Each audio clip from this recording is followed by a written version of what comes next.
اسی طرح کی مزید ویڈیوز دیکھنے کے لیے ہمارے یوٹیوب چینل کو سبسکرائب کریں۔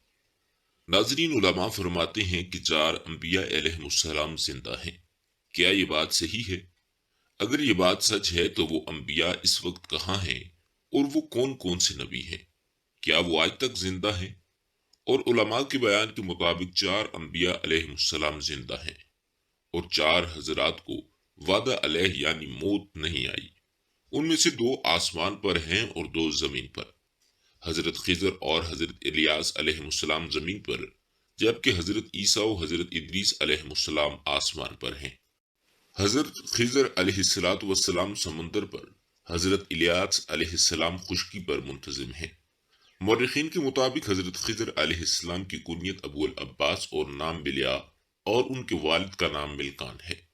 بلیا سربانی زبان کا لفظ ہے۔ عربی زبان میں اس کا ترجمہ احمد ہے۔ محمد حسین طبطبائی کے مطابق اس کا اصلی نام طالیہ بن ملکان بن عبر بن ارخفشند بن سام بن نوح ہے، جبکہ حضرت خضر ان کا لقب ہے۔ حضرت ابو ہریرہ رضی اللہ تعالیٰ عنہ سے روایت ہے کہ رسول اللہ صلی اللہ علیہ وآلہ وسلم نے فرمایا کہ در حقیقت ان کو نام خضر نام اس لیے دیا گیا کہ وہ ایک بنجر زمین کے ٹکڑے پر بیٹھ گئے تھے تو اچانک وہ حصہ سبزہ میں لہلانے لگا، اس لیے لوگ ان کو خضر کہنے لگے۔ اس لحاظ سے خضر کے معنی سبز چیز کی ہو لیے۔ حضرت خضر علیہ السلام حضرت ذوالقرنین کے خالہ زاد بھائی بھی تھے۔ حضرت خضر علیہ السلام حضرت ذوالقرنین کے وزیر اور جنگلوں میں علمبردار تھے۔ یہ حضرت سام بن نوح علیہ السلام کی اولاد سے ہیں، یعنی آپ بہت ہی اعلیٰ خاندان سے تعلق رکھتے تھے۔ آپ کے آباء و اجداد بادشاہ تھے۔ آپ کی نبوت کے بارے میں اختلاف پایا جاتا ہے۔ بعض کے مطابق وہ نبی ہیں، جبکہ بعض نے کہا کہ وہ ولی اور ایک عابد اور صالح ہیں۔ اللہ تعالیٰ نے ان کو علم خاص، ابدیت اور بہترین صفات کے ساتھ ذکر کیا، مگر ان چیزوں کے ساتھ یہ نہیں فرمایا کہ وہ نبی یا رسول ہیں، اور اس بات کا پتہ نہیں چلتا کہ آپ نے کس قوم کی ہدایت کا منصب سنبھالا ہوا تھا۔ لہذا حضرت خضر علیہ السلام اولیاء میں سے ایک ہیں، جن کو بعض نے نبی مانا۔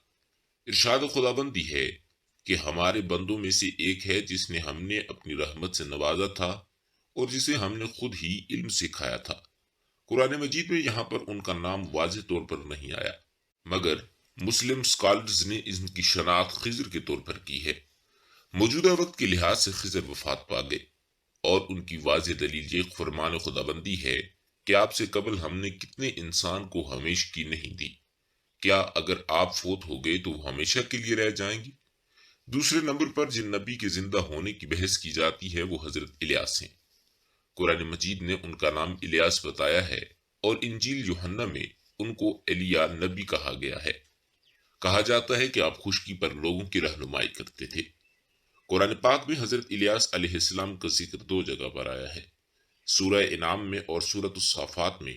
اللہ نے ان کو شام کے ایک شہر بالبک کی طرف مبعوث کیا۔ وہ لوگ لال نامی ایک بت کو پوجتے تھے۔ حضرت الیاس نے ان کو خدا کے غضب اور عریت پرستی کے انجام سے ڈرایا۔ قوم الیاس فلسطین کے مغربی و وسطی علاقے سامرا میں آباد تھی اور وہی بال بت کی پوجا کرتی تھی۔ بائبل کی کتاب میں ہے کہ بادشاہی اخی بن کبور ازابیل نے بال نام کی ایک بت کی پرستی شروع کی۔ الیاس علیہ السلام نے انہیں بت پرستی سے روکا اور معجزے بھی دکھلائے، لیکن نافرمان قوم نے بات ماننے کے بجائے الیاس علیہ السلام کو قتل کرنے کا منصوبہ بنایا۔ اللہ تعالیٰ نے ان کے منصوبوں کو ناکام بنا کر خود انہی پر بلائیں مسلط فرمائیں اور الیاس علیہ السلام کو اپنے پاس بلا لیا۔ اسرائیلی روایتوں میں ہے کہ انہیں آسمان پر زندہ اٹھا لیا گیا تھا، لیکن کسی مستند روایت سے اس بات کی تائید نہیں ہوتی۔ علماء کرام جس بات پر دلیل کرتے ہیں وہ فرمان خداوندی تعالی ہے، اور ہم نے بعض کے لوگوں میں الیاس کا ذکر باقی رکھا، مگر اس میں ان کے زندہ ہونے کی کوئی واضح دلیل نہیں ملتی۔ تیسرے نبی حضرت ادریس علیہ السلام ہیں، جن کی حیات اور وفات پر اختلاف پایا جاتا ہے۔ آپ کا اصل نام اخنون یا ہنوک تھا، جبکہ آپ کو لقب ادریس اس لیے ملا کیونکہ دنیا میں آپ نے سب سے پہلے لوگوں کو لکھنے پڑھنے کا درس دیا۔ اسی وجہ سے لوگ آپ کو ادریس یعنی درس دینے والا پکارنے لگے۔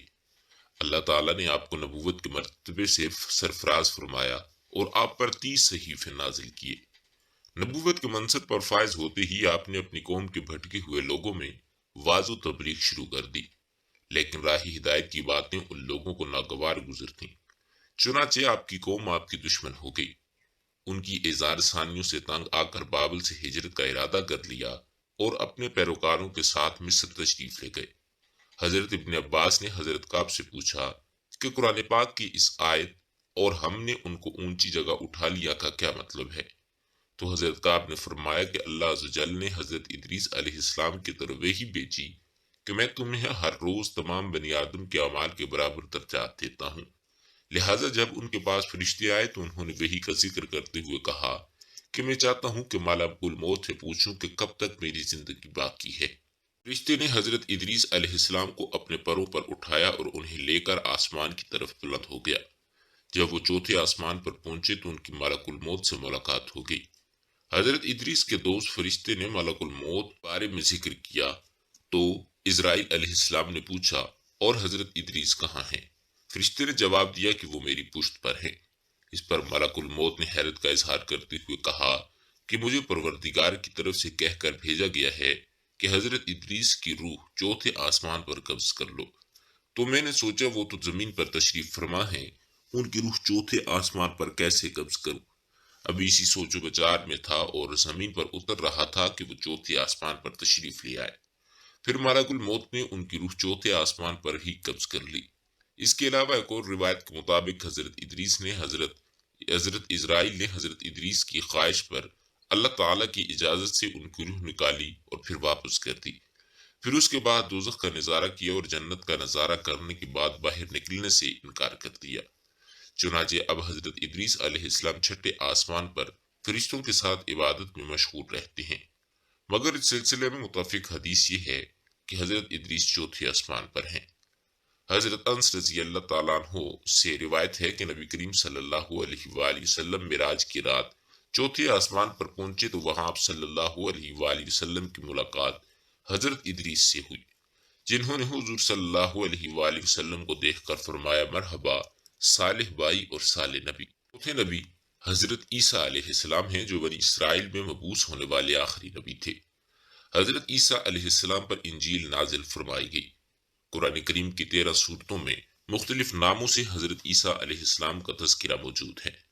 قرآن مجید میں بیان فرمایا گیا ہے کہ جب اللہ تعالیٰ نے ان کو نبوت رسالت کے منصب پر فائز کیا اور آپ نے اپنی قوم بنی اسرائیل کو ایمان کی دعوت دی تو آپ کی قوم کے لوگوں نے آپ کو جھوٹا مدعی نبوت قرار دے کر سولی کے ذریعے سزائے موت دینے کا فیصلہ کیا، اور اپنے خیال میں انہوں نے اس فیصلے پر عمل بھی کر دیا اور سمجھ لیا کہ ہم نے عیسیٰ کو سولی پر چڑھا کے موت کے گھاٹ اتار دیا، لیکن در حقیقت ایسا نہیں ہوا۔ انہوں نے جس شخص کو عیسیٰ سمجھ کر سولی پر چڑھایا وہ کوئی اور شخص تھا۔ عیسیٰ علیہ السلام کو تو وہ یہودی پا ہی نہ سکے۔ اللہ تعالیٰ نے اپنی خاص قدرت سے ان کو آسمان کی طرف اٹھا لیا اور وہ قیامت سے پہلے اللہ کے حکم سے پھر اس دنیا میں آئیں گے، ظلم کا کلا کما کریں گے اور پھر اس کے بعد نبی علم کے امتی بن کر وفات پائیں گے۔